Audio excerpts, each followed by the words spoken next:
जय हिंद साथियों। देखिए, इस सीरीज का ये दूसरा प्रैक्टिस सेट है। क्वेश्चन है, स्वतंत्रता के बाद भारत में कितनी स्वतंत्र रियासतें एकीकृत की गई थी। तो इसका आंसर बताना है। आंसर हो जाएगा ऑप्शन नंबर बी या सी हो जाएगा। 562 है। बहरहाल 562 इसका आंसर हो जाएगा।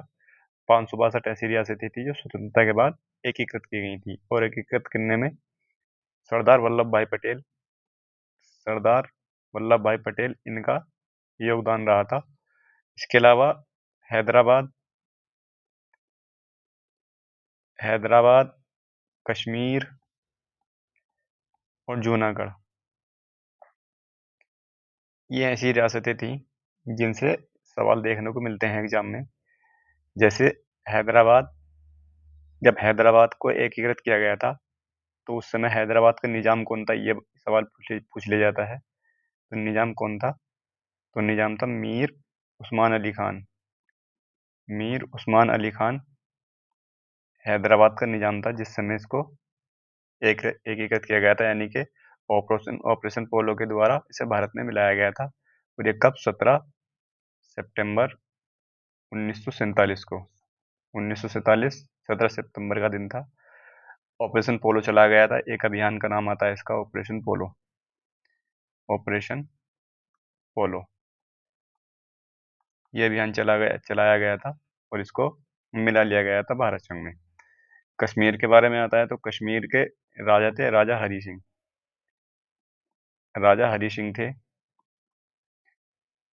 26 अक्टूबर 1947 को।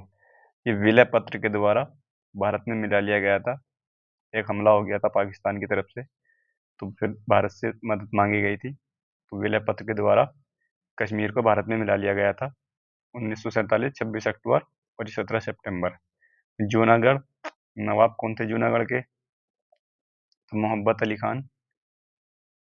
मोहब्बत अली खान जूनागढ़ के नवाब थे। यहाँ की अधिकांश जनसंख्या हिंदू थी। वो पाकिस्तान में विलय नहीं चाहती थी और मोहब्बत अली खान जो है पाकिस्तान में विलय चाहते थे। तो इसको जनमत संग्रह के द्वारा 9 नवंबर 1947 को जनमत संग्रह के द्वारा भारत में मिला लिया गया था। जनमत संग्रह कराया गया था, तो ये पूछा जाता है जनमत संग्रह कहाँ पर कराया गया था? तो जूनागढ़। जनमत संग्रह और विलय पत्र से कश्मीर को और ऑपरेशन पोलो से हैदराबाद को, इनकी डेट भी पूछी जा सकती है। अगला क्वेश्चन देखते हैं। अगला क्वेश्चन है, निम्नलिखित में से कौन सा शब्द भारतीय संविधान की मूल प्रस्तावना का हिस्सा नहीं था? तो भारतीय संविधान की जो मूल प्रस्तावना का हिस्सा नहीं था, जो प्रस्तावना थी उसका हिस्सा नहीं है, ये बताना है।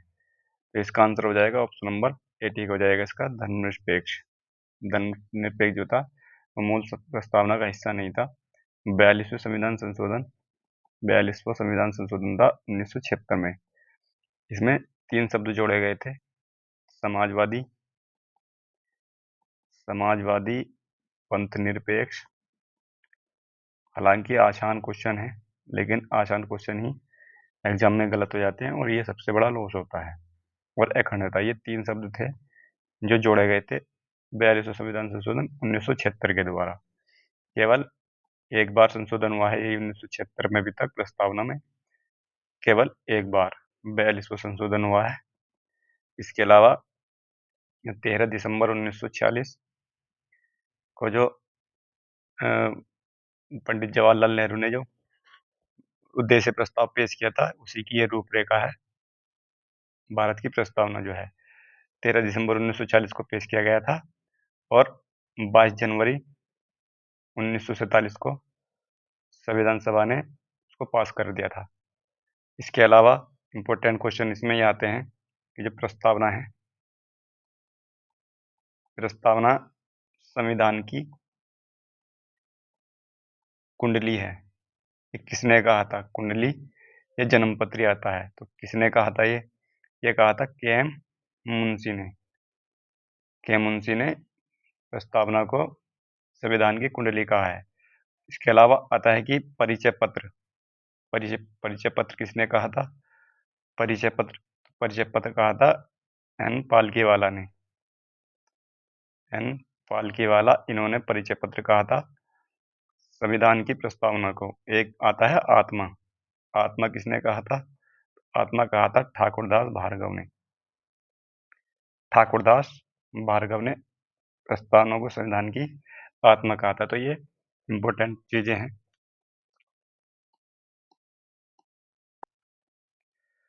अगला क्वेश्चन है, भारतीय संविधान की प्रस्तावना में प्रयुक्त निम्नलिखित में से किस शब्द पद का अर्थ विशेषाधिकार का अभाव है? ये क्वेश्चन ऐसा है कि हम इसको पढ़ना नहीं चाहते, स्किप कर देते हैं, लेकिन यही गलत हो जाता है। विशेषाधिकार का अभाव, इसमें स्वतंत्रता, समानता और संप्रभुता एक जैसे लग रहे हैं, लेकिन जो विशेषाधिकार का अभाव है, इसका आंसर होगा ऑप्शन नंबर सी ठीक हो जाएगा, समानता। समानता है तो इसका आंसर हो जाएगा समानता। और समानता दो तरह की है, एक तो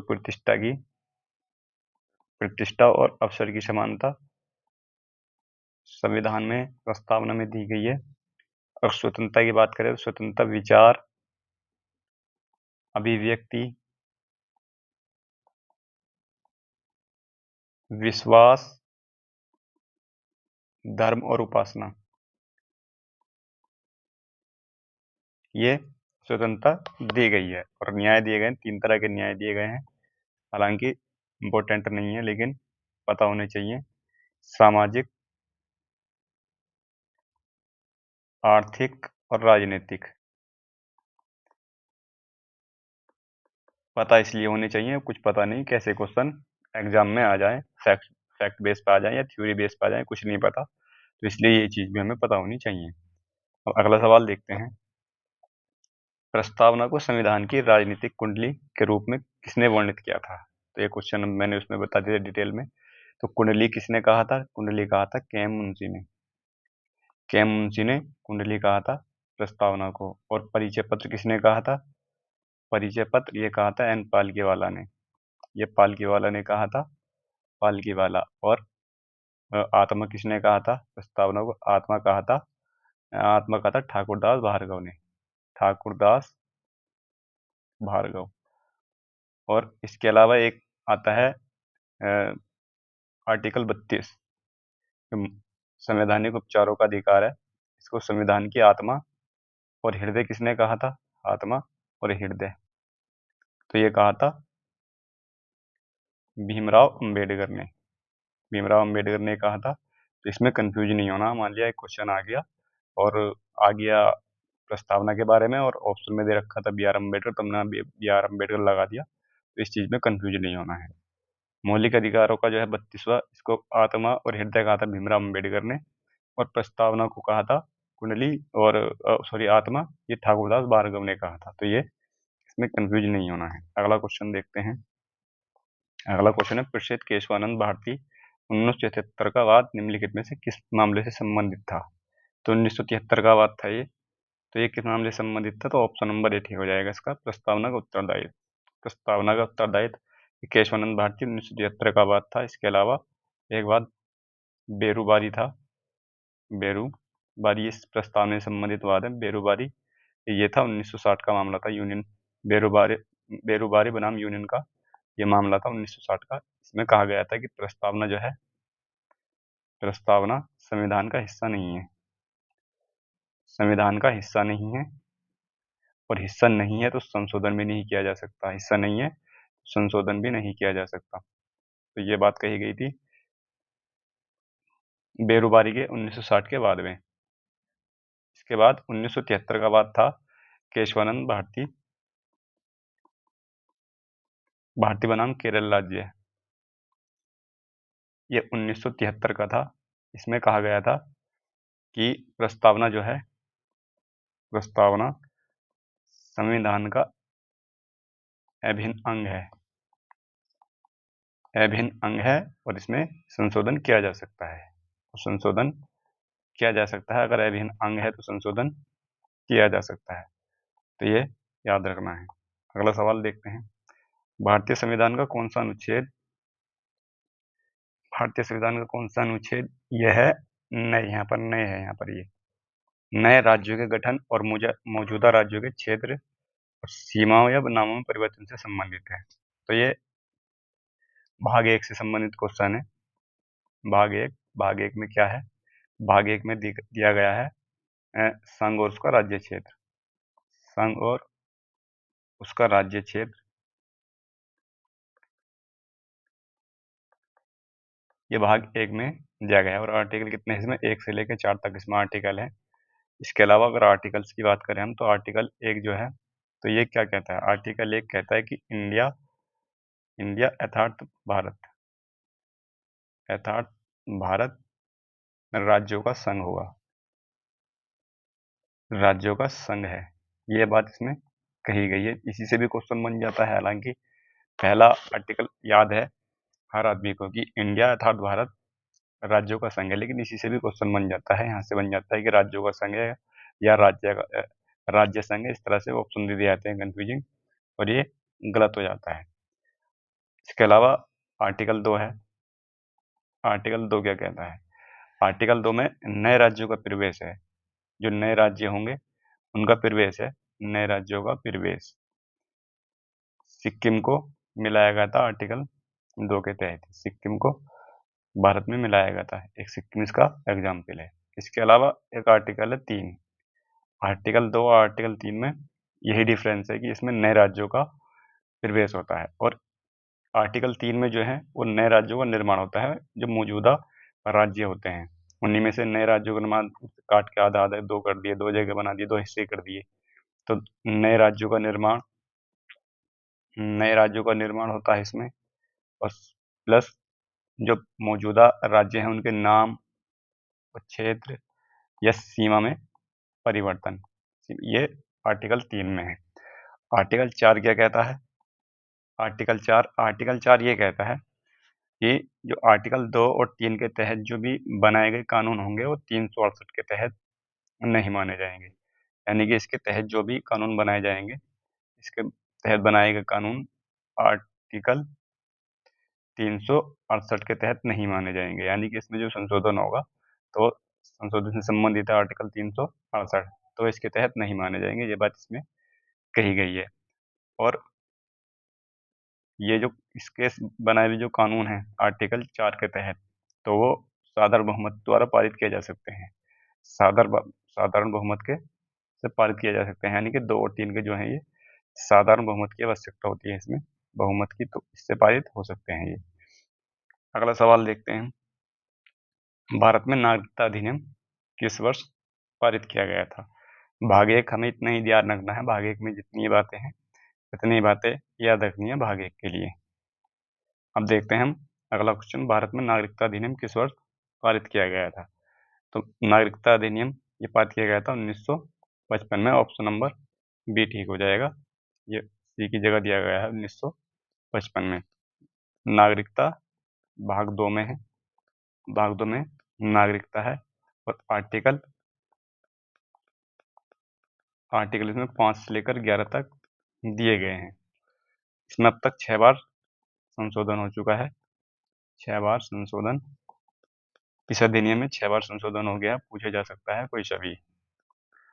तो इसमें पहली बार हुआ था 1986 में। पूछा जाता है पहली बार कब हुआ था, दूसरी बार कब हुआ था? दूसरी बार हुआ था 1992 में हुआ था दूसरी बार, और तीसरी बार हुआ था 2003 में। उसके बाद 2005, 2015 और 2019, ये 6 संशोधन हुए हैं अब तक। 5 प्रकार से इसमें जो है नागरिकता अधिग्रहण की जा सकती है। नागरिकता अधिग्रहण 5 प्रकार से की जाती है। 3 प्रकार से नागरिकता समाप्त हो जाती है।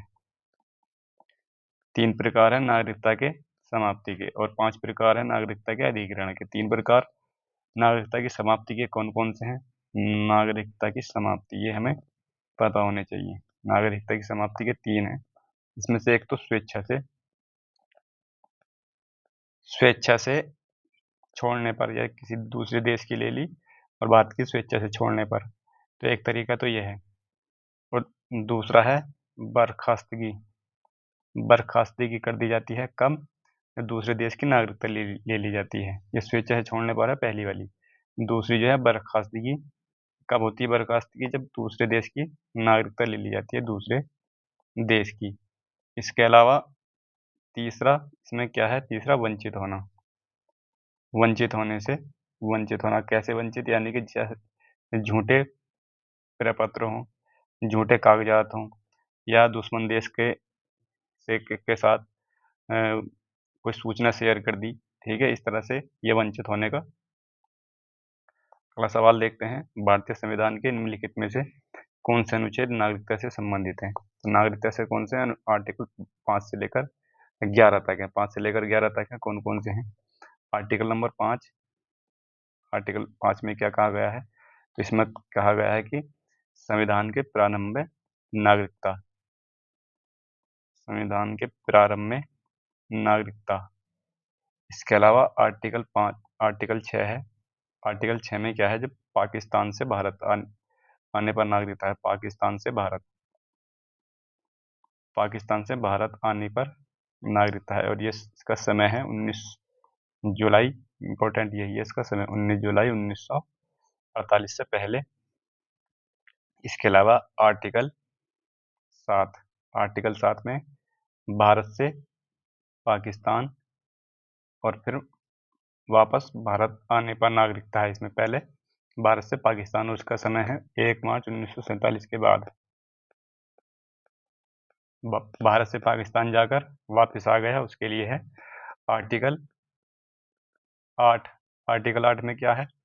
आर्टिकल 8 में है भारत से बाहर कोई भारत का व्यक्ति रह रहा है, भारत से बाहर, तो उसके भारत से बाहर व्यक्ति के नागरिकता के अधिकार दिए गए हैं, नागरिकता के अधिकार दिए गए हैं।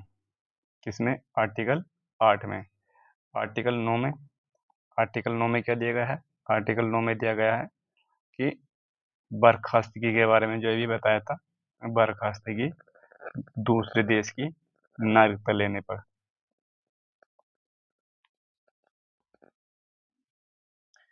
दूसरे देश की नागरिकता लेने पर। आर्टिकल 10, आर्टिकल 10 में क्या है? इसमें नागरिकता के जो अधिकार है उसका बने रहना है, नागरिकता के अधिकारों का बना रहना, ये आर्टिकल 10 में है। एक आर्टिकल इसका 11, आर्टिकल 11 में संसद को शक्ति दी गई है नागरिकता के अधिकारों पर कानून बनाने की, संसद की शक्ति। तो ये नागरिकता के आर्टिकल हैं। अगला सवाल है, अमेरिका के मामले में दोहरी नागरिकता से आप क्या समझते हैं? ये सभी क्वेश्चन प्रीवियस ईयर में आए हुए क्वेश्चन है। पहला क्वेश्चन, पहला ऑप्शन इसमें कि देश के नागरिकता के साथ वहाँ के उस संगठक राज्य की नागरिकता जहाँ व्यक्ति रहता है पैदा हुआ है, एक साथ दो देशों की नागरिकता, एक साथ दो देशों और दो राज्यों की नागरिकता, दो देशों के साथ दो राज्यों की नागरिकता। तो ये ऑप्शन नंबर ए ठीक हो जाएगा इसका, कि देश की नागरिकता के साथ साथ वहाँ के संगठक राज्य की नागरिकता जहाँ पर वह रहता है, यानी कि राज्य की भी नागरिकता है और देश की भी नागरिकता है। और एकल नागरिकता, ये भारत की एक एकल नागरिकता है, भारत की एकल नागरिकता। तो ये कहाँ से ली गई है? एकल नागरिकता ये ली गई है ब्रिटेन के संविधान से, एकल नागरिकता ब्रिटेन के संविधान से ली गई है। अगला क्वेश्चन है, निम्नलिखित में से किसे भारतीय संविधान द्वारा लागू किया जा सकता है? लागू किया जा सकता है, ये सवाल में पूछा है। तो पहली बात तो मौलिक कर्तव्य हैं, प्रस्तावना है, मौलिक अधिकार है और राज्य के नीति निर्देशक तत्व हैं। मौलिक कर्तव्य भाग 4 में है, भाग 4 के काम है, ठीक है, भाग 4 के काम है मौलिक कर्तव्य। और आर्टिकल है 51 क्या है? आर्टिकल 51 क्या है? और ये 1976 में जोड़े गए थे, 10 मौलिक कर्तव्य जोड़े गए थे, 51 काम है। इसके अलावा प्रस्तावना और मौलिक अधिकार, ऑप्शन नंबर सी ठीक हो जाएगा इसका। मौलिक अधिकार भाग 3 में है, 2 में नागरिकता और 3 में मौलिक अधिकार हैं, और आर्टिकल 12 से लेकर 35 तक हैं। डीपीएसपी राज्य के नीति निर्देशक सिद्धांत, डीपीएसपी ये भाग 4 में है, और ये 36 से लेकर 51 तक है, 36 से लेकर 51 तक है। तो इसका आंसर हो जाएगा मौलिक अधिकार है जिन्हें संविधान द्वारा लागू किया जा सकता है। किसी व्यक्ति के मौलिक अधिकारों का हनन होने पर उसको न्यायालय जाने की शक्ति है। निम्नलिखित में से कौन सा भारतीय संविधान में उल्लिखित मौलिक अधिकार नहीं है? तो मौलिक अधिकार नहीं है ये बताना है। तो ऑप्शन नंबर है स्वतंत्रता का अधिकार, मतदान का अधिकार, या धार्मिक स्वतंत्रता का अधिकार, या समानता का अधिकार। तो इसका आंसर हो जाएगा option number B, option number B जो है वो मौलिक अधिकार नहीं है, बल्कि ये राजनीतिक अधिकार के अंतर्गत आता है। और राजनीतिक अधिकार 6 प्रकार के अधिकार दिए गए हैं, 6 प्रकार के। भाग 3 के अंतर्गत एक तो है समानता का अधिकार, समानता, और ये कहाँ से 14 से लेकर 18 तक है, 14 से 18 तक। दूसरा इसमें है स्वतंत्रता का अधिकार, स्वतंत्रता का, ये 19 से लेकर 22 तक है। इसके अलावा तीसरा क्या है, तीसरा है शोषण के विरुद्ध अधिकार, शोषण के विरुद्ध अधिकार है, ये 23 से लेकर 24, यानी कि 23 और 24। इसके अलावा 4 में मतलब चौथा क्या है, चौथा है धार्मिक स्वतंत्रता का अधिकार, धार्मिक स्वतंत्रता का अधिकार है 25 से लेकर 28 तक। 3 आर्टिकल इसमें है। और एक पांचवा क्या है, पांचवा है इसमें, पांचवा अधिकार है संस्कृति और शिक्षा संबंधी अधिकार है, संस्कृति और शिक्षा संबंधी अधिकार है इसमें। संस्कृति और शिक्षा संबंधी ये 29 से लेकर 28 तक है, 29 से लेकर 30, सॉरी 28 हो गया ऊपर, मैंने ऊपर वाला देखा तो ये गड़बड़ हो गया थोड़ा सा, यहाँ 25 है ये, ठीक है, 25 से लेकर 28 तक है, और ये 29 से लेकर 30 तक। और एक छठा है इसमें संवैधानिक उपचारों का अधिकार, संवैधानिक उपचारों का अधिकार, तो ये किसमें है, आर्टिकल 32। और इनको आत्मा किसने कहा था संविधान की, भीमराव अंबेडकर ने। अगला क्वेश्चन है, भारतीय संविधान के किस अनुच्छेद में यह उल्लेख किया गया है कि जो कानून किसी भी मौलिक अधिकार के साथ असंगत है या उनका अल्पीकरण करते हैं, वे ऐसी असंगति की सीमा तक शून्य होंगे। तो ये किसमें कहा गया है, आर्टिकल 13 में ये बात की गई है। आर्टिकल 13 में आर्टिकल 12 क्या है, आर्टिकल 12, तो आर्टिकल 12 में क्या बात की गई है, इसमें कहा गया है राज्य की परिभाषा, राज्य की परिभाषा। यार राज्य की परिभाषा ये नहीं है कि उत्तर प्रदेश या बिहार इस तरह से नहीं, बल्कि इसमें यह है कि राज्य कौन होंगे, क्योंकि राज्य कह करके संबोधित किया गया है आने वाले आर्टिकल्स में। तो उस उन राज्यों को क्या कहा गया है, जैसे संसद, संसद, विधानमंडल, इसके अलावा राज्य सरकार, केंद्र सरकार, इसके अलावा सरकारी और स्थानीय, सरकारी व स्थानीय निकाय, इनको राज्य कहा गया है। ये जितने भी निकाय होंगे सरकारी, ये सब राज्य कहा गया है। ये इसकी परिभाषा है इसमें। आर्टिकल 13, आर्टिकल 13 में क्या है, आर्टिकल 13 में यही बात की गई है कि मूल अधिकारों का उल्लंघन करने वाले कानूनों को शून्य घोषित करता है। क्या, आर्टिकल 13, आर्टिकल 13 जो है, जो भी मूल अधिकारों को उल्लंघन करने वाले कानून हैं उनको शून्य कर देता है। आर्टिकल 13 ये इसमें बात की गई है, जो कि इसका आंसर है। चाहे वो मौजूदा कानून हो, मौजूदा कानून हो, ये आर्टिकल 13 के क्लॉज 1 में की गई है ये बात, चाहे मौजूदा कानून हो और चाहे भविष्य के कानून हो, भविष्य के कानून, ये 13 क्लॉज 2 में ये बात की गई है आर्टिकल इसके, ठीक है, चाहे मौजूदा कानून चाहे भविष्य के कानून।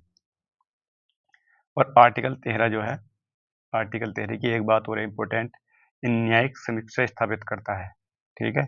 पूछ लिया जाता है कि निम्न में से कौन सा आर्टिकल ऐसा है जो न्यायिक समीक्षा स्थापित करता है, समीक्षा स्थापित करता है, तो ये आर्टिकल 13। अगला क्वेश्चन देखते हैं, भारतीय संविधान का कौन सा अनुच्छेद यह बताता है कि एक भारतीय नागरिक को किसी भी रेस्तरां, सड़क या सार्वजनिक स्थान का उपयोग करने का अधिकार है। तो ये कौन सा आर्टिकल है जो इस चीज बताता है। पहली बात हम देख लेते हैं, आंसर इसका हो जाएगा ऑप्शन नंबर सी, ठीक हो जाएगा, अनुच्छेद है यहाँ पर आर्टिकल 15(2) ये बात कहता है। इसके कुछ इंपोर्टेंट आर्टिकल है, पहले 14(1) को देख लेते हैं। 14(1) में क्या है, आर्टिकल 14 के क्लोज 1 में कानून के समक्ष, कानून के समक्ष समता या समानता, ये आर्टिकल 14(1) में है। आर्टिकल 14 क्लोज 2 इसमें क्या है, आर्टिकल क्लोज 2 में है इसके कानूनों के समान संरक्षण, हालांकि इतना अगर हमें पता है कि आर्टिकल 14 में क्या है, आर्टिकल 14 में विधि के समान संरक्षण या कानून के समान संरक्षण या के समक्ष क्षमता है आर्टिकल 14 में, क्लॉज 1 और क्लॉज 2। हालांकि याद करना जरूरी नहीं है, लेकिन हमें पता होना जरूरी भी है इसके लिए। कानून के समक्ष समता, इसका क्या मतलब है? इसका मतलब यह है कि सभी व्यक्ति कानून की नज़र में समान है। जो सभी व्यक्ति हैं वो कानून की नज़र में समान है। और इसका क्या मतलब है? कानून के समान संरक्षण, इसका मतलब है सभी पर कानूनों का निष्पक्ष अनुप्रयोग, यानी कि सभी व्यक्ति, उसमें औरत पुरुष और स्त्री दोनों हैं, सभी पर कानूनों का निष्पक्ष अनुप्रयोग या प्रयोग। तो ये कहा गया है 14(2) में। आर्टिकल 15(1) इसमें क्या क्या बात की गई है? आर्टिकल 15(1) में इसमें केवल धर्म, जाति, लिंग, पुरुष या स्त्री या अन्य और स्थान के आधार पर भेदभाव नहीं करेगा। कौन? राज्य है। जो राज्य की परिभाषा आर्टिकल 12 में दी गई है, तो राज्य ये भेदभाव नहीं करेगा, भेदभाव नहीं करेगा। तो ये आर्टिकल 15(1) में है। आर्टिकल 15(2) में क्या है? आर्टिकल 15(2) में यही बात की गई है कि किसी भी रेस्तरां, सड़क या सार्वजनिक स्थान का उपयोग करने का अधिकार है। तो 15(2) में यही बात की गई है जो ये यहाँ पर है। आर्टिकल 15(4) और 15(5) दोनों क्लॉज, इसके 15(4) और 15(5) दोनों में एक ही बात की गई है। इसमें ये कहा गया है कि शैक्षिक व आर्थिक, शैक्षिक और आर्थिक रूप से जो पिछड़े वर्ग होंगे उनके लिए विशेष प्रावधान है। उनके लिए विशेष प्रावधान है किसमें? आर्टिकल 15 के 4 और 5 में। अगला सवाल देखते हैं हम। भारतीय संविधान के निम्नलिखित में से किस अनुच्छेद के तहत अवसरों की समानता में नागरिकों के पिछड़े वर्ग के लिए उचित वर्गीकरण और प्रावधान शामिल है का प्रावधान किया गया है? तो ये कौन से में है? तो इसका आंसर आ जाएगा ऑप्शन नंबर डी हो जाएगा 16 में। आर्टिकल 16 में अवसरों की समानता। इससे 15 में क्या था? 15 में जो है वो आर्टिकल 15 में यही बात की गई थी कि लिंग, धर्म, जाति या नस्ल आदि के जन्म स्थान के आधार पर जो है भेदभाव नहीं किया जाएगा। ये आर्टिकल 15 में था। आर्टिकल 14 में जो है कानून के समक्ष क्षमता है। ठीक है। इसके अलावा जो आर्टिकल 16 है, वो आर्टिकल 16 की बात कर रहे हैं हम। आर्टिकल 16 में क्या है? इसमें लोक नियोजन में अवसर की समानता के बारे में बात की गई है। तो आर्टिकल 16 एक देखेंगे पहले हम। आर्टिकल 16 एक, क्योंकि एसआई की तैयारी कर रहे हैं और एसआई में लाजमी किस तरह के क्वेश्चन बन सकते हैं। ठीक है। तो 16 एक में क्या है? 16 एक में यही बात की गई है कि लोक नियोजन में अवसर की समानता किसमें है? ये आर्टिकल 16 एक में। 16 दो में क्या बात की गई है? 16 दो में बात की गई है कि धर्म, जाति, धर्म, जाति या निवास स्थान या मूल धर्म, जाति, लिंग और इसके अलावा नस्ल और जन्म स्थान और या इसके अलावा जो निवास स्थान है इसके आधार पर भेदभाव नहीं किया जाएगा। भेदभाव नहीं किया जाएगा लोक नियोजन में। ये बात किसमें कही गई है? आर्टिकल 16(2) में। 16 की क्लॉज 3 में क्या बात की गई है? इसमें ये कहा गया है कि संसद जो है, संसद को कानून बनाने की शक्ति है। कानून बनाने की शक्ति इससे संबंधित, इस आर्टिकल में ये बात की गई है। 16 के 4 में क्या बात की गई है? 16 के 4 में जो ओबीसी, एससी और एसटी, ओबीसी, एससी, एसटी इनके लिए आरक्षण की अनुमति देता है। कौन? आर्टिकल 16। आर्टिकल 16 के 5 क्लॉज में क्या है? इसमें कहा गया है कि जो धार्मिक संस्थान है, जो धार्मिक संस्थान है उनमें उसी धर्म के, उनमें उसी धर्म के लोगों की नियुक्ति करने की ये अनुमति देता है। आर्टिकल 16 का 5 इंपॉर्टेंट है ये। 16.5 इंपॉर्टेंट है। आर्टिकल 16.6 आर्टिकल 16.6 में ईडब्ल्यूएस के लिए 10% का आरक्षण की बात की गई है आर्टिकल 16.6 में। हालांकि इसमें से कोई सा भी आ सकता है, और जैसे ओबीसी एसटी के लिए आ सकता है, धार्मिक संस्थानों में आ सकता है, तो ऑप्शन में यही हो सकता है, यही भी आ जाए। जिस तरह से इसमें आया है इसी तरह इसमें आ सकता है, लेकिन हम इस चीज़ को भी नहीं ना कर सकते कि केवल यही आ जाए। तो इस तरह के भी क्वेश्चन जो है आ रखे हैं पिछले एग्जामों में, खासकर एसएससी में ये चीज़ें आ रखी हैं, इस तरह के ऑप्शन आ रहे हैं, और जिसमें हमें पता होने के बावजूद भी हम नहीं कर पाते हैं उसको। अगला है, संविधान का कौन सा अनुच्छेद स्पष्ट करता है कि आरक्षण जैसी नीतियां समानता के अधिकार का उल्लंघन नहीं है। तभी पढ़ा है हमने आर्टिकल 16 की क्लॉज 4, यह भी हमने पढ़ा है। आर्टिकल 16 का क्लॉज 4 भी हमने पढ़ा है कि इसमें यही बात की गई है। ओबीसी एससी एसटी के लिए आरक्षण का प्रावधान करता है 16.4, ये उल्लंघन नहीं करता। बात वही कही गई है, घुमा फिरा के सवाल पूछा गया है। आर्टिकल 14.1 में क्या है, इसमें अभी हमने पढ़ा है विधि के समक्ष क्षमता, और 14.2 में विधि के समान समता।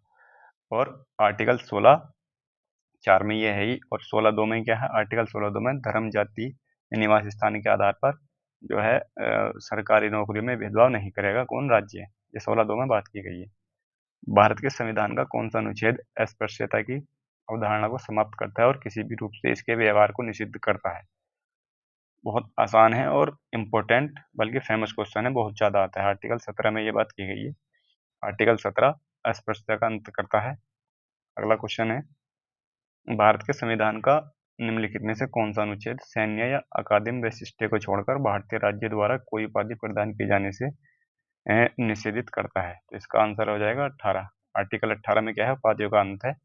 आर्टिकल 18 में उपाधियों का अंत, और इसके अलावा जो 18.1 है, 18.1 में ये बात की गई है कि सैन्य या अकादमिक वैशिष्ट्य को छोड़कर भारतीय राज्य द्वारा कोई उपाधि प्रदान किए जाने को निषेधित करता है। शिक्षा और सैन्य के अलावा कोई भी उपाधि राष्ट्रपति के द्वारा ही दी जाएंगी, नेता नहीं दी जाएगी, राज्य नहीं देगा। ये बात 18 के क्लॉज 1 में ये बात की गई है। ठीक है, अगला सवाल देखते हैं। अगला सवाल है, भारतीय संविधान के निम्नलिखित में से किस अनुच्छेद में सहकारी समितियों के गठन के अधिकार का उल्लेख है? देखो आगे ना इस तरह के, अब ये प्रीवियस ईयर में क्वेश्चन आया हुआ है, ऐसा नहीं है कि ये सिर्फ टाइप किया हुआ क्वेश्चन, ये प्रीवियस ईयर में आया हुआ क्वेश्चन है। अब इस तरह से क्वेश्चन आ गए डी ए बी सी, जैसे इस तरह का इसमें है, ऐसे ही उसमें भी आए हुए हैं। हालांकि उसमें भी हैं 15, 16, 17, इनमें भी ऐसे हैं, और उनमें सबसे ज़्यादा इन जो इम्पोर्टेंट है वो यही है। इनके जो क्लॉज हैं 19 के, ये सबसे ज़्यादा इम्पोर्टेंट है। जब तक पढ़े हैं उनमें सबसे ज़्यादा इम्पोर्टेंट ये है। हालांकि इम्पोर्टेंट सभी हैं, लेकिन इनकी महत्ता ज़्यादा है। आर्टिकल 19(1) के क्लॉज हैं सारे, हम 19(1) के क्लॉज देखेंगे। 7 क्लॉज थे पहले, इसमें अब 6 रह गए हैं। आर्टिकल क्लॉज ए में देखते हैं, 1, 2 इस तरह से भी आ सकता है, और ए बी सी डी भी करके भी आ सकता है। तो आर्टिकल 19 का क्लॉज ए में क्या है, इसमें वाक एवं अभिव्यक्ति की स्वतंत्रता है, वाक एवं अभिव्यक्ति की। आर्टिकल ए में, आर्टिकल बी में क्या है, आर्टिकल बी में है शांतिपूर्ण हथियार रहित, हथियार रहित, इसमें शहीद भी आ सकता है, और शहीद का भी ध्यान रखना है ऑप्शन के अनुसार। तो हथियार रहित सभा करने की स्वतंत्रता, सभा करने की स्वतंत्रता है। और सी में क्या है, सी में है संघ या सहकारी समिति, जो क्वेश्चन में पूछा गया है, सहकारी समिति बनाने का अधिकार है। तो आर्टिकल सी में ऑप्शन नंबर डी ठीक हो जाएगा इसका। इसके अलावा आर्टिकल इस एक के डी में क्या है, तो डी में है संपूर्ण भारत में आवागमन का अधिकार, आवागमन का अधिकार है आर्टिकल 19(1) के डी में। इसके अलावा आर्टिकल ई में इसके क्या हो जाएगा, ई में हो जाएगा किसी भी हिस्से में, भारत के किसी भी हिस्से में बसने या निवास करने का अधिकार, निवास करने का अधिकार। आर्टिकल एफ में संपत्ति का अधिकार था, संपत्ति का अधिकार था, जो 44वें संविधान संशोधन 1978 के द्वारा हटा करके आर्टिकल 300 का में आर्टिकल 300 का में कानूनी अधिकार बना दिया गया है। अब कैसा अधिकार है ये कानूनी अधिकार बना दिया गया है इसको। इसके अलावा अब E-F-1G है, ये छठा है इसमें, इसको हटा दिया गया है। तो व्यापार करने का अधिकार है भारत के किसी भी हिस्से में व्यापार करने का अधिकार। तो ये इम्पोर्टेंट है, इनमें से कोई सा भी आ सकता है, खासकर यूपीएसआई में तो चांसेस अधिक हैं इसके। अगला है संविधान के किस अनुच्छेद के तहत एक नागरिक को कोई भी उपजीविका या व्यापार करने की स्वतंत्रता है। तो ये अभी भी ये पढ़ा हमने, कौन सा है 19 का जी है। ठीक है, इस तरह से भी आ सकते हैं ऑप्शन, तो बहुत आसान हो जाएंगे। लेकिन अगर 19 करके आ गए तो फिर दिक्कत हो जाएगी। तो इस तरह से बहुत आसान है, केवल एक है 19 का, 19 का जी में है ये। अगला है कि निम्नलिखित में से किस अनुच्छेद में दोहरे दंड के बारे में बताया गया है, जिसके अनुसार किसी भी व्यक्ति पर एक ही अपराध के लिए एक से अधिक बार मुकदमा न चलाया जाए और न उसे दंडित किया जाए। तो यह आर्टिकल हो जाएगा ऑप्शन नंबर डी ठीक हो जाएगा, आर्टिकल 20 का क्लॉज 2। 20 का क्लॉज 1 भी पता होना चाहिए। तो इसका आर्टिकल का 20 का क्लॉज 1 क्या हो जाएगा, इसमें है पूर्व व्यापी जो कानून है उससे संरक्षण है, पूर्वव्यापी कानूनों से संरक्षण इसमें दिया गया है। आर्टिकल 20 का क्लॉज 2 इसमें क्या कहा गया, इसमें दोहरे दंड से संरक्षण दिया गया है। दोहरे दंड से संरक्षण यानी कि एक अपराध के लिए एक ही बार दंड दिया जाएगा, ये बात इसमें की गई है। आर्टिकल 20 का क्लॉज 3 इसमें अपने विरुद्ध गवाही से संरक्षण, अपने विरुद्ध गवाही से संरक्षण किसमें है, ये दिया गया है क्लॉज 3 में। अगला क्वेश्चन है, सरकार भारतीय संविधान के तहत श्रमिकों के लिए मानव गरिमा के अनुकूल जीवन को सुरक्षित करने के लिए अधिनियमित सामाजिक कल्याण श्रम कानूनों का पालन सुनिश्चित करने के लिए बाध्य है। तो आर्टिकल किसमें है ये बात, प्राण व दैहिक स्वतंत्रता का अधिकार है, आर्टिकल 21 में। भारत के संविधान में अनुच्छेद 21A को निम्नलिखित में से किस वर्ष समावेशित किया गया था। तो किस वर्ष, 2002 में 86वां संविधान संशोधन था, 86वां संविधान संशोधन 2002 में ये किया गया था, 21A में इसको रखा गया था। और 11वां मौलिक कर्तव्य भी जोड़ा गया था इसी के द्वारा, 11वां मौलिक कर्तव्य। इससे पहले 10 मौलिक कर्तव्य थे। और 21A में है क्या, 21A में शिक्षा का अधिकार दिया गया है, शिक्षा का अधिकार। और किसको दिया गया है अधिकार, ये 6 से 14 वर्ष के बच्चों को निःशुल्क शिक्षा का राज्य प्रदान करेगा। ठीक है, अगला है भारतीय संविधान का अनुच्छेद 22 निम्नलिखित में से किससे संबंधित है। तो 22 किससे संबंधित है, तो 22 संबंधित हो जाएगा, ऑप्शन नंबर सी ठीक हो जाएगा, निवारक नजरबंदी से, जीवन का संरक्षण। तो ये भी आया था 21 में है, आर्टिकल 21 में। शिक्षा का अधिकार ये 21A में है, और दैहिक स्वतंत्रता का तो ये भी 21 में है। तो अब 22 जो है वो निवारक नजरबंदी से है, 22 निवारक नजरबंदी से। इसके 22 के भी क्लोज हैं, जैसे 22 का 1, जैसे 22 का 1 है, इसमें गिरफ्तारी का कारण बताना होगा। ठीक है, ये गिरफ्तारी से संरक्षण प्रदान करता है आर्टिकल 22। तो गिरफ्तारी का कारण बताना होगा 22(1) में। 22(2) में क्या है, तो इसमें 24 घंटे के अंदर, 24 घंटे में मजिस्ट्रेट के समक्ष प्रस्तुत करना होगा गिरफ्तार किए गए व्यक्ति को, आर्टिकल 22 के क्लॉज 3 में 2 में। 3 में क्या है, तो 3 में जो है वो इच्छा के वकील यानी कि इच्छा के अधिवक्ता से परामर्श की का अधिकार देता है, ये इच्छा के अधिवक्ता से। और जो आर्टिकल 22 है ये निवारक निरोध पर लागू नहीं होता है, निवारक निरोध पर लागू नहीं होता है ये। इसके अलावा ये विदेशियों को भी प्राप्त नहीं है, विदेशियों को भी प्राप्त नहीं है, आर्टिकल 22। भारतीय संविधान का निम्नलिखित में से कौन सा अनुच्छेद जबरन श्रम को प्रतिबंधित करता है और शोषण को रोकता है? तो इसका आंसर हो जाएगा, ऑप्शन नंबर हो जाएगा इसका,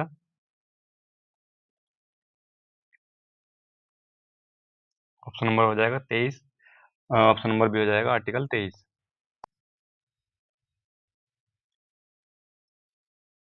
तो 23 और 24 में क्या है? शोषण के विरुद्ध अधिकार है इसमें, शोषण के विरुद्ध अधिकार। ठीक है, आर्टिकल 23 में क्या है?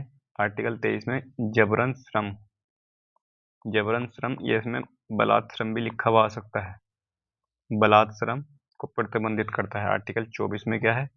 आर्टिकल 24 में है 14 वर्ष तक के जो बच्चे हैं, 14 वर्ष से कम बच्चे, 14 वर्ष से कम, तो इनको कारखानों में निषेध इनका, 14 वर्ष से कम बच्चों का। तो ये आर्टिकल 24 में ये बात की गई है। भारतीय संविधान का अनुच्छेद 26 निम्नलिखित में से किससे संबंधित है? 26 किससे संबंधित हो जाएगा? तो ये 25 से लेकर 28 तक क्या है? 25 से लेकर 28 तक धार्मिक स्वतंत्रता का अधिकार है, धार्मिक स्वतंत्रता का, 25 से लेकर 28 तक। आर्टिकल 25 में क्या है?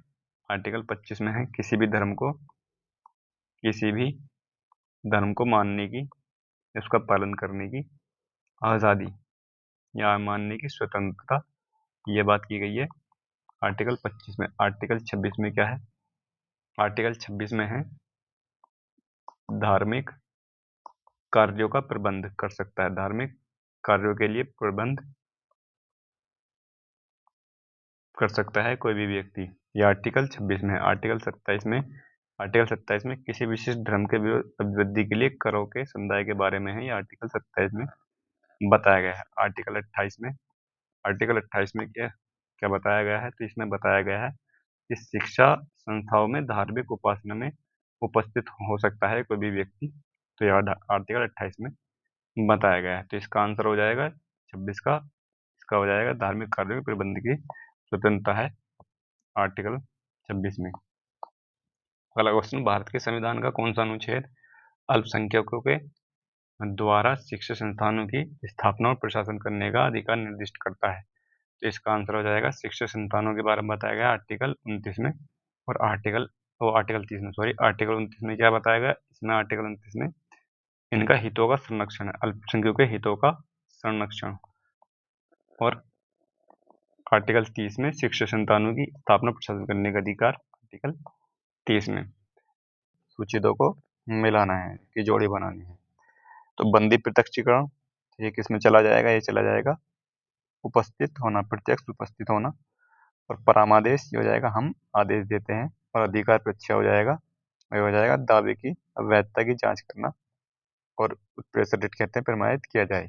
ये होते क्या है, अभी हम इसके बारे में डिस्कस करेंगे। पहली बात एक चीज़ देख लेते हैं, इसका आंसर तो हो जाएगा ऑप्शन नंबर डी। ठीक है, ये 1 का 3 आ रहा था, ऑप्शन नंबर डी। एक या 3 में केवल एक ही ऑप्शन है। पहली बात तो ये है कि इनको इंग्लिश में भी लिखा हुआ सकता है, इंग्लिश में लिखे हुआ है तो फिर दिक्कत हो सकती है, तो इसको इंग्लिश में पता होना चाहिए। इसको कहते हैं हैबियस कॉर्पस, हैबियस कॉर्पस कहते हैं बंदी प्रत्यक्षीकरण को। परामादेश को मैंडामस कहते हैं, मैंडामस, गलत हो गया ये, इंग्लिश में कहते हैं इसको मैंडामस। और अधिकार परीक्षा इसको कहते हैं क्वो वारंटो, क्वो वारंटो। और उत्प्रेषण रेट इसको सर्टियोरेरी कहा जाता है इसको। ठीक है, इसके अलावा ये होते क्या हैं, तो इसमें देखते हैं पहले हम। जो बंदी प्रत्यक्षीकरण है, प्रत्यक्ष उपस्थित होना, तो ये अदालत में उस व्यक्ति को पेश किया जाएगा जिसको गिरफ्तार किया गया है, उसमें आदेश मिलता है पेश करने का, यानी कि गिरफ्तार किए गए व्यक्ति को अदालत में, न्यायालय में पेश होने के बारे में ये बात कहता है। ये आसान है। इसके अलावा जो परामादेश है, ये हम आदेश देते हैं, तो ये आदेश देते हैं किसी निकाय को, किसी निकाय को आदेश, ये रिटें हैं, ये रिटें जारी कौन करता है?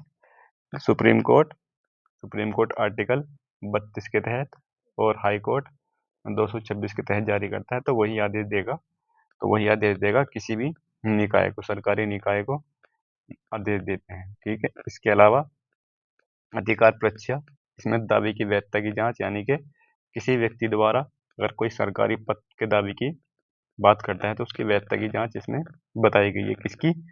ये सार्वजनिक पद की, किसी भी व्यक्ति के सार्वजनिक पद के दावे की जांच के बारे में ये बात करता है। इसके अलावा प्रमाणित करना, यह है उत्प्रेषणित, ये प्रमाणित करना, ये किया जाना, तो ये क्या है? इसमें क्या है कि जो निचली अदालतें होती हैं तो उनके निर्णय को रद्द किया जा सकता है, उनकी समीक्षा की जा सकती है। तो ये इसमें बात की गई है उत्प्रेषण रेट में। ये जो निचली अदालत होती हैं, निचली अदालत, उनके निर्णय को रद्द करने की या समीक्षा की जो शक्ति है या कह सकते हैं कि उनकी समीक्षा कर सकता है प्रेषण रिट के द्वारा। एक होता है, 5 रिटें होती हैं तो एक प्रतिषेध भी है, एक प्रतिषेध है, बचा हुआ प्रतिषेध, और इसको इंग्लिश में क्या कहा जाता है?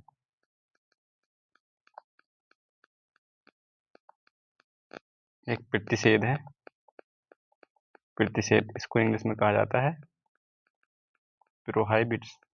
प्रोहाइबिशन, इसका कहा जाता है इंग्लिश में। ये होता क्या है? ये भी इसी तरह से है कि निचली अदालत होती है, न्यायाधिकरण है, ठीक है, उनको अधिकार क्षेत्र से बाहर करने से रोकता है कौन? प्रतिषेध। ये प्रतिषेध में बात कही गई है।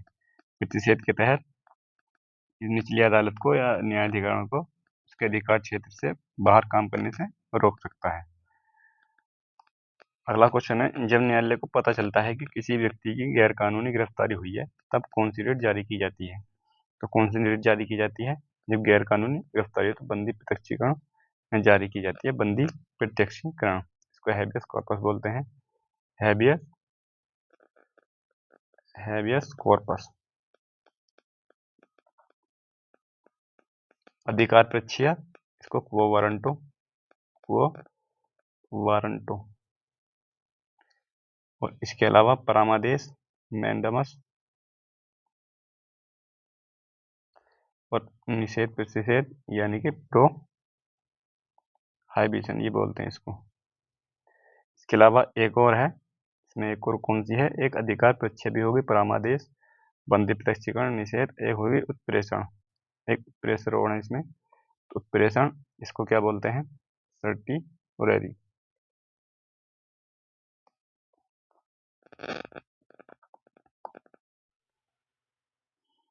अगला क्वेश्चन है, हैबियस कॉर्पस याचिका का शब्द अर्थ क्या है? तो इसका हैबियस कॉर्पस का किसी को सशरीर पेश करना, यानी कि बंदी प्रत्यक्षीकरण, यह भी आया था।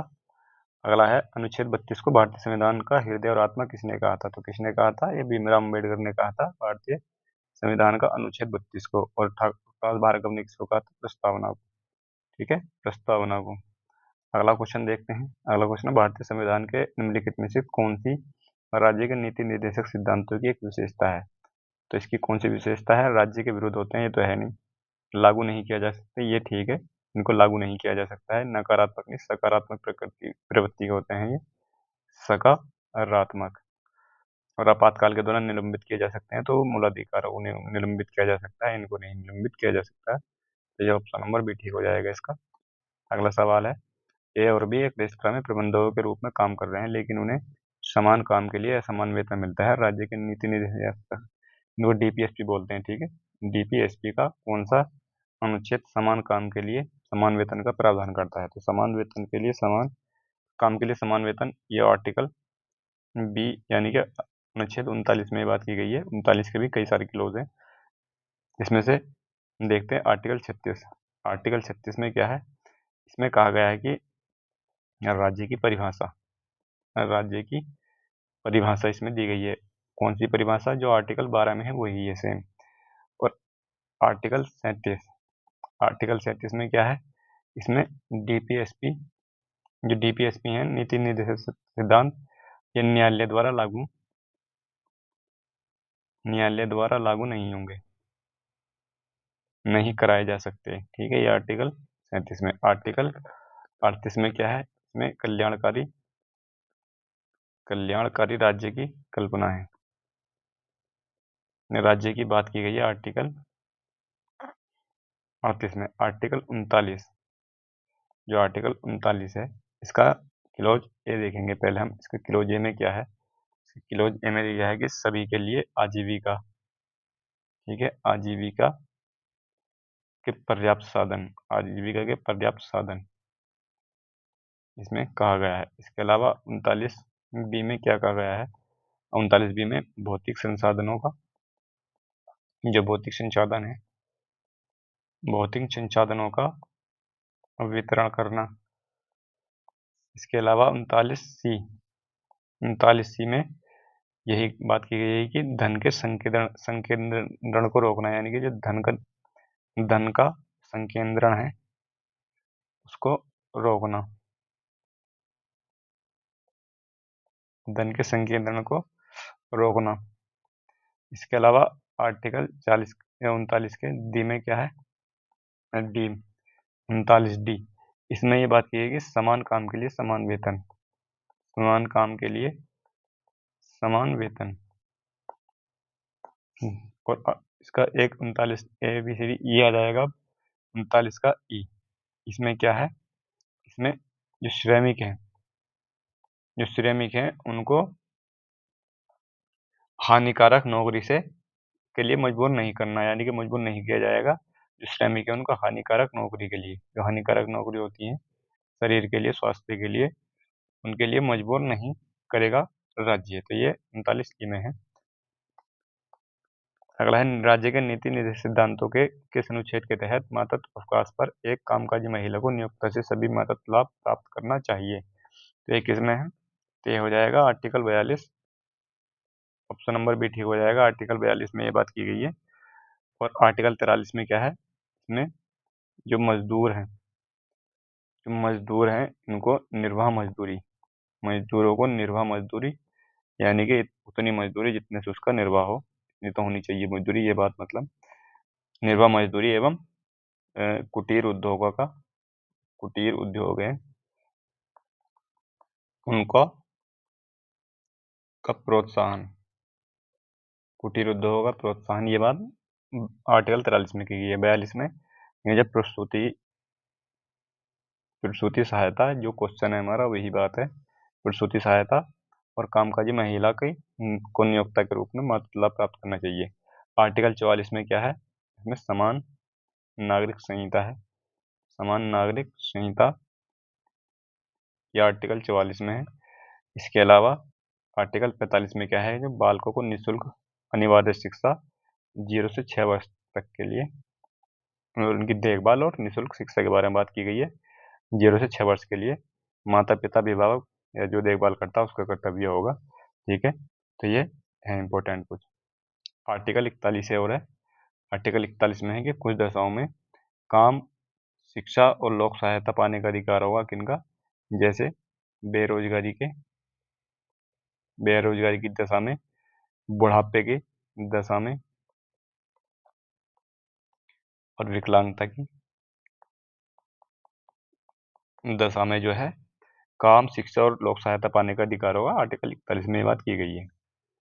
कामकाजी महिलाओं के लिए काम करने की परिस्थितियां उपलब्ध कराने के साथ साथ उनके यौन की रोकथाम और उसके लिए संगठन में व्यवस्था किस अनुच्छेद के अंतर्गत की गई है। तो ये भी आया था, आर्टिकल 42 हो जाएगा इसका। आर्टिकल 42, अब ये डबल हो गया है 45 में बता दिया। आर्टिकल 46 में क्या है, SC और ST, SC/ST की शिक्षा से संबंधित है, SC/ST की शिक्षा संबंधी प्रावधान।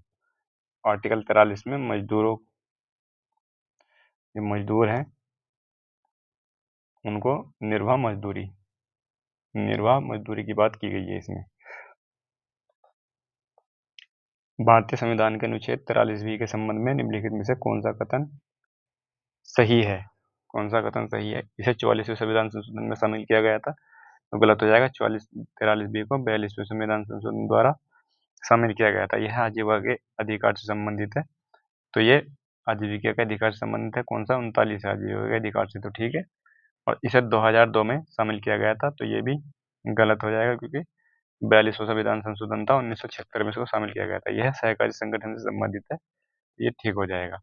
आर्टिकल 43 में ये बात की गई है। 43 में क्या है, 43 ए,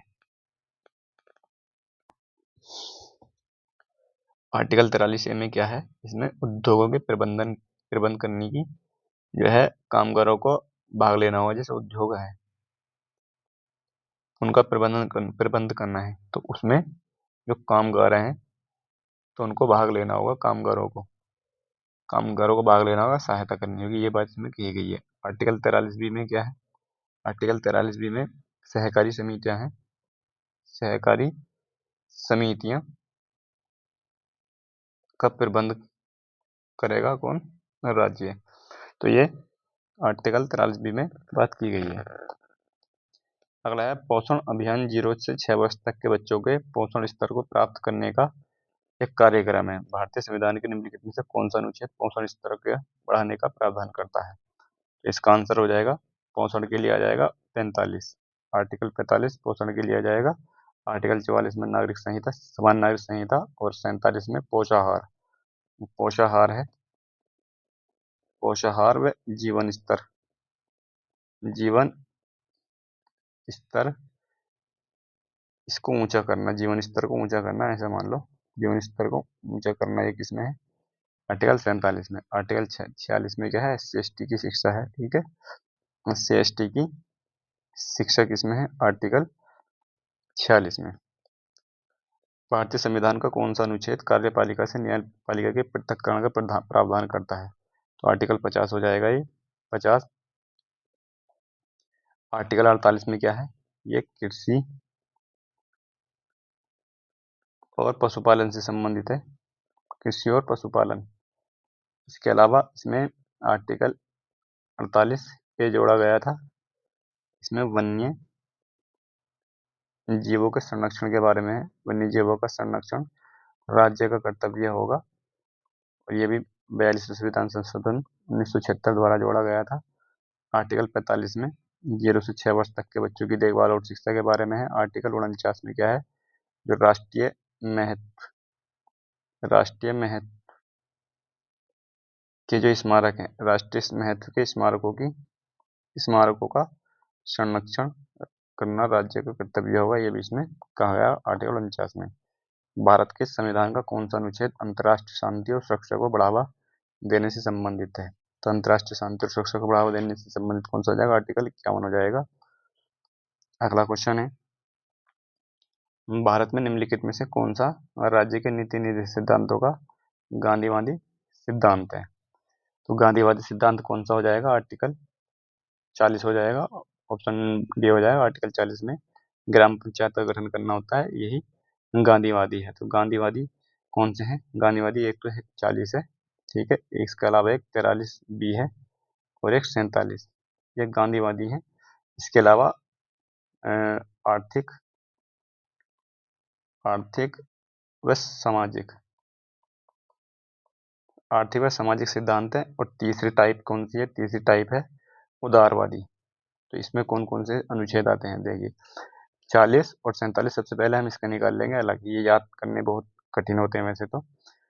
40 और 47 और 43 ये निकाल लेंगे हम सबसे पहले गांधीवादी सिद्धांत के लिए। उसके बाद आर्थिक सामाजिक में आ जाएंगे, जैसे 38 हो गया, इसमें सब आर्थिक बात की गई है।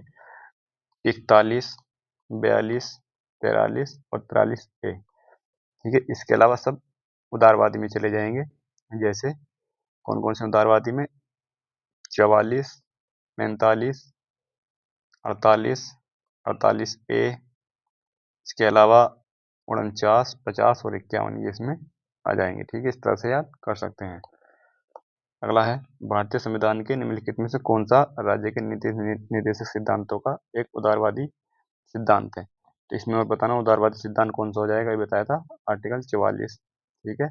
आर्टिकल उसमें और कौन कौन से उदारवादी में, आर्टिकल 44 हो जाएगा, 45, 48, 48A, 49, 50 और 51 ये उदारवादी हैं, ठीक है। अगला क्वेश्चन है, भारतीय संविधान के राज्य के DPSP की श्रेणी में निम्नलिखित में से किसे शामिल नहीं किया गया है। तो किसे शामिल नहीं किया गया था, नेहरूवादी को नहीं शामिल किया गया, बाकी तीनों ये 3 श्रेणी है इसकी। अगला क्वेश्चन है, राज्य के सभी श्रमिकों को आजीविका और एक सम्मानजनक जीवन स्तर उपलब्ध कराने का प्रयास करना चाहिए। भारत के परिप्रेक्ष्य में दिए गए कथन के संबंध में निम्नलिखित में से कौन सा विकल्प सही है। कौन सा विकल्प सही है? तो इसका आंसर हो जाएगा संविधान के 43वें अनुच्छेद में इसका उल्लेख है। बिल्कुल ठीक है, संविधान के 43वें अनुच्छेद है। यह राज्य के नीति सिद्धांतों को उदारवादी नहीं है, बल्कि ये सामाजिक आर्थिक सिद्धांत इसका वह है। यह राज्य के गांधीवादी भी नहीं है ये, ठीक है। संविधान के 44 में नहीं है, बल्कि ये 43 में इसका उल्लेख है। अगला है, भारतीय संविधान में मूल कर्तव्यों को किसकी सिफारिश पर शामिल किया गया था? तो किसकी सिफारिश पर शामिल किया गया था? बलवंत राय मेहता, सॉरी बलवंत राय मेहता नहीं, ये हो जाएगा इसका डॉक्टर सरदार शॉर्ट सिंह समिति। इंपॉर्टेंट क्वेश्चन है ये, तो बहुत आसान क्वेश्चन है, ठीक है। इस तरह से जल्दी जल्दी में गलत हो जाता है ये। तो ये हो जाएगा इसका डी, सरदार शॉर्ट सिंह समिति की सिफारिश पर। और ये कब? 1976, ठीक है, 1976। इसके अलावा बलवंत राय मेहता समिति से त्रिस्तरीय पंचायती राज थी, और एल.एम. सिंधिया समिति जो थी वो संवैधानिक मान्यता से संबंधित थी, और इसको पंचायती राज को। और विवेक देव राय समिति किससे है? रेलवे सुधारों से संबंधित थी, विवेक देव राय समिति। इसके अलावा मौलिक कर्तव्यों के बारे में संस्तुति के लिए कांग्रेस पार्टी ने 1976 में समिति की गठन की। तो किसकी करी थी? ये थी सरदार शॉर्ट सिंह समिति की। केलकर समिति ये कर सुधारों से संबंधित थी, कर सुधारों से। 2002 में इसने अपनी रिपोर्ट पेश की थी। इसके अलावा सुरेश तेंदुलकर समिति, ये 2004 में इसने अपनी रिपोर्ट पेश की थी, 2004 में। और ये गरीबी रेखा की गणना से संबंधित थी।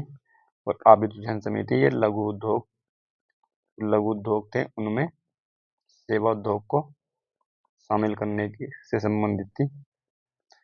अगला क्वेश्चन है, निम्नलिखित में से किसके कार्यकाल के दौरान शॉर्ट सिंह समिति का गठन किया गया था? तो इंदिरा गांधी के काल में किया गया था। यह इंदिरा गांधी का काल कब था? 1966 से 77 तक रहा था। 1966 और 1980 से 84 तक ये टाइम पीरियड रहा था। मनमोहन सिंह 2004 से 2014 तक। इसके अलावा वीपी सिंह, तो ये विश्वनाथ प्रताप सिंह है इनका पूरा नाम, तो 1989 से 90, 1 साल। और मोरारजी देसाई 1977 से लेकर 1979 तक, ठीक है। अगला है, देश के नागरिकों को मौलिक कर्तव्य सिखाने के सुझावों को कार्यान्वित करने वाली समिति को के नाम से जाना था, यानी किस नाम से जाना जाता है? मौलिक कर्तव्य सिखाने के सुझावों को लेकर। हालांकि मौलिक कर्तव्य से जो है समिति कौन से संबंधित है? तो वो शॉर्ट सिंह समिति है, लेकिन इसका आंसर हो जाएगा ऑप्शन नंबर जे.एस.